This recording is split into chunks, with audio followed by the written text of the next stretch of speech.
नमस्कार दोस्तों, स्वागत है आपका स्टडी आईक्यू में। आज हम लोग एक बहुत ही इंटरेस्टिंग डिस्कशन करने वाले हैं। हम लोगों ने हाल ही में देखा है कि केंद्र सरकार ने पहले जून में कुछ ऑर्डिनेंसेस लाए, फिर उन लोगों को लॉ में तब्दील कर दिया सितंबर 2020 में। ये सब जुड़े हुए हैं इंडियन एग्रीकल्चर से। फार्मर्स ऑर्डिनेंसेस आने के बाद ही विरोध करने लगे। जब वो एक्ट बने उसके बाद विरोध और भी ज्यादा हुआ। इनफैक्ट अगर हम लोग बात करें अभी पिछले एक महीने पहले से विरोध काफी ज्यादा बढ़ चुका है। उन्हें डर लग रहा है कि सरकार एमएसपी मिनिमम सपोर्ट प्राइस का जो स्कीम है उसको खत्म करने वाली है। इस चीज के लिए वो लोग कंटिन्यूअसली प्रोटेस्ट कर रहे हैं।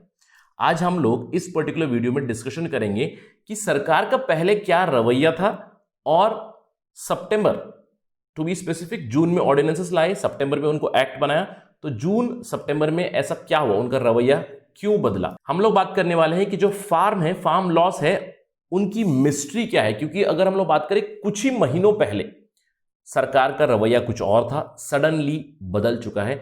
इसके ऊपर एक व्यापक विश्लेषण करेंगे कि क्यों हुआ है। Let's begin our discussion.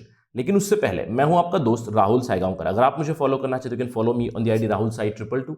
अगर आपको कोई डाउट है, कोई सवाल है, आप मुझसे कनेक्ट करना चाहते हैं, you can directly message me on Instagram. इसके अलावा स्टडी आईक्यू आपके लिए खुशखबरी ला है। We have a comprehensive prelims cum mains programme for UPSC 2021। For more information, download the app from Google Play Store and don't forget to subscribe to our channel. चलिए सबसे पहले बात करते हैं केंद्र सरकार और राज्य सरकार की पावर्स क्या है विद रिस्पेक्ट टू एग्रीकल्चर। पहली स्लाइड में डिस्कशन क्लियरली कॉन्स्टिट्यूशनल होगा। देखिए, अगर हम लोग संविधान की बात करें भारत की, उसमें अनुच्छेद 246 में क्लियरली लिखा गया है कि एग्रीकल्चर एक स्टेट सब्जेक्ट है। इनफैक्ट एंट्री 14 में it is clearly noted. Article 246 क्या करता है? Article 246 it gives power to schedule 7। Basically schedule 7 बनाता है। शेड्यूल 7 में 3 लिस्ट है, एक केंद्र सरकार की लिस्ट है, एक राज्य सरकार की लिस्ट है और एक कंकरेंट लिस्ट है। तो स्टेट लिस्ट में क्लियरली एग्रीकल्चर को इंक्लूड किया गया है। मार्केट जो होते हैं एग्रीकल्चर मार्केट्स और फेयर्स, उनको भी स्टेट लिस्ट में इंक्लूड किया गया है। इसके अलावा जो केंद्र सरकार की लिस्ट है उसकी एंट्री 42 में जरूर लिखा हुआ है कि इंटर स्टेट ट्रेड और commerce it falls under the union list. तो अगर हम लोग स्ट्रिक्टली इन प्रावधानों को देखें तो सेंटर के पास कोई अधिकार नहीं है कि वो लेजिस्लेट करे एग्रीकल्चर के ऊपर। सेंटर का केवल एक रोल बनता है कि वो एनकरेज करे, इंसेंटिवाइज करे, परसुएट करे और कजोल करे स्टेट्स को, यानी कि स्टेट्स को नज करे एक दिशा में, स्ट्रिक्टली स्पीकिंग।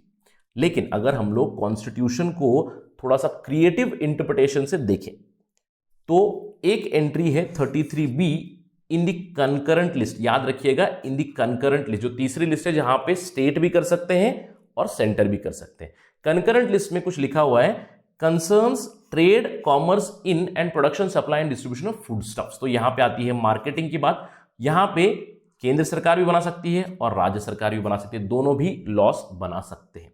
तो यूजिंग दिस पर्टिकुलर पावर केंद्र सरकार ने सेंट्रल लेजिस्लेशन लाए।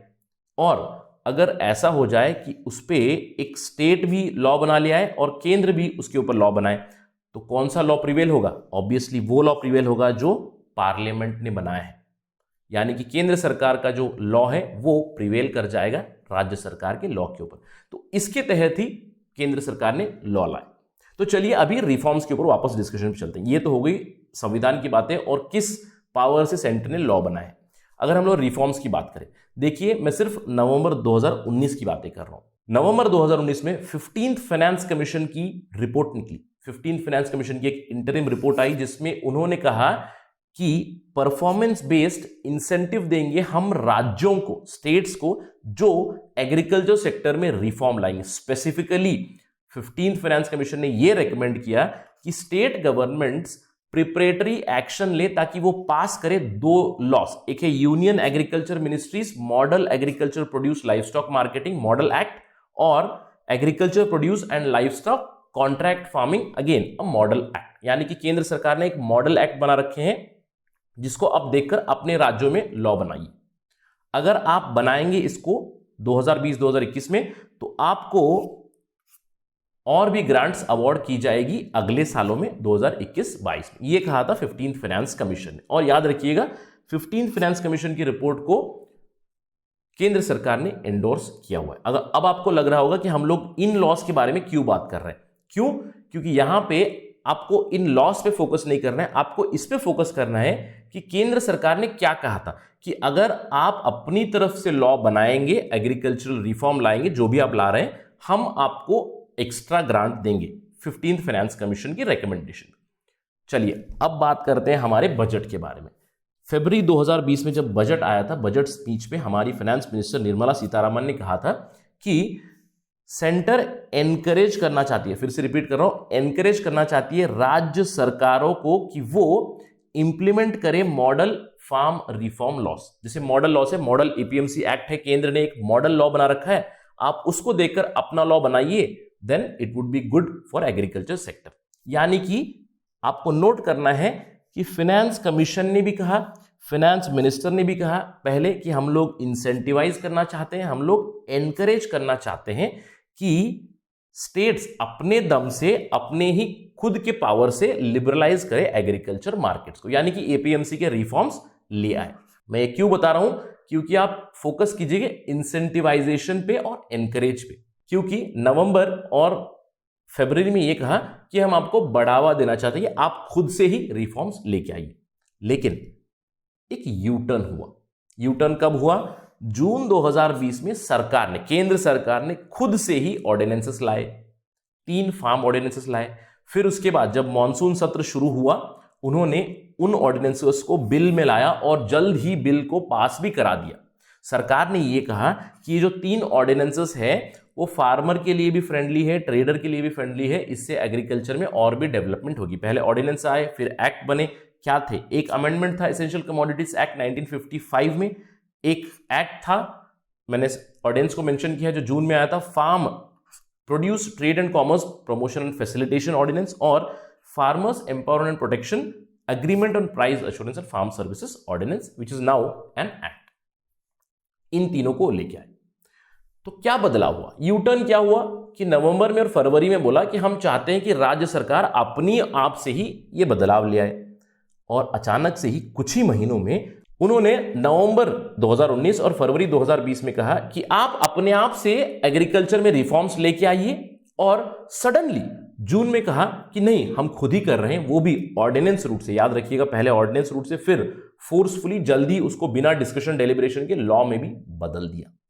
अब सवाल ये उठता है कि ऐसा यू टर्न केवल 4 महीनों में क्यों आया? ऐसा क्या हुआ इन 4 महीनों में कि इतना बड़ा यू टर्न हुआ केंद्र सरकार की तरफ से?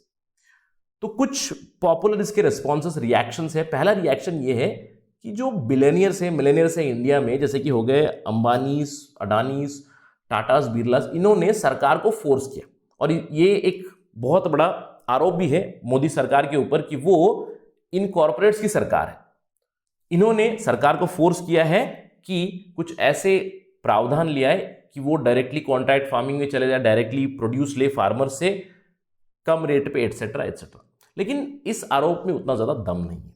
क्यों? अगर हम लोग बात करें रिफॉर्म्स की, इन जनरल पहले से ही कॉन्ट्रैक्ट फार्मिंग के रूल्स एंड रेगुलेशंस थे, अभी केवल उनको थोड़ा सा स्ट्रिक्ट किया गया एटसेट्रा। तो इस चीज के ऊपर हम लोग ज्यादा फोकस नहीं कर सकते, क्योंकि केवल 4 महीनों में ऐसा क्या बदला जो पहले भी कॉन्ट्रैक्ट फार्मिंग थी और अभी कॉन्ट्रैक्ट फार्मिंग के रूल्स स्ट्रांग हो चुके हैं। सवाल उठ रहा है एमएसपी के ऊपर। तो क्या ऐसा बदलाव हुआ? देखिए, एक बदलाव हम लोग देख सकते हैं। फरवरी 2020 के बाद क्या आया? COVID pandemic, COVID lockdown in India. तो कोविड-19 is one of the main reasons जिसकी वजह से सरकार ने ये किया। देखिए, कोविड के दौरान सरकार के जो कोष हैं, जो स्टेट एक्सचेकर है, उसके ऊपर बहुत ज्यादा दबाव आया, फाइनेंसेस नहीं है और खर्चे ज्यादा हैं।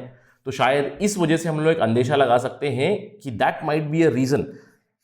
Now the government may not be ready to buy too much of food grains by giving MSP.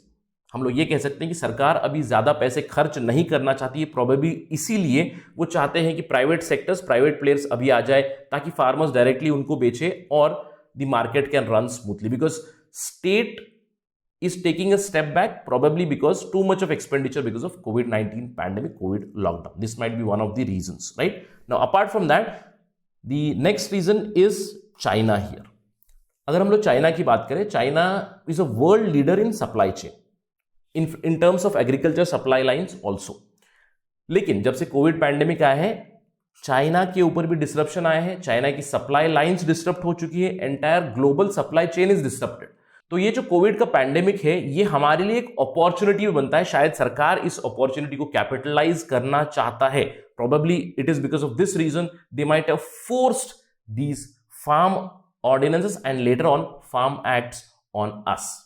This could be the only plausible explanation. तो ओवरऑल हम लोग ये कह सकते हैं कि सरकार का इतना बड़ा यू टर्न क्यों आया, क्योंकि कुछ ही महीनों पहले नवंबर 2019 में और फरवरी 2020 में सरकार कह रही थी कि राज्य सरकार अपनी तरफ से ले आए, लेकिन सडनली ऐसा कुछ हुआ 4 महीनों में, COVID and the global supply chain disruption, जिसकी वजह से सरकार ने एक अपॉर्चुनिटी देखी होगी, because of which they might have brought these farm ordinances. Again these are all conjectures. Only government can answer why they have done, although they do say कि इससे farmers को फायदा मिलेगा, इनफैक्ट traders को भी फायदा मिलेगा। That's it from my side on this part of discussion. Thank you very much.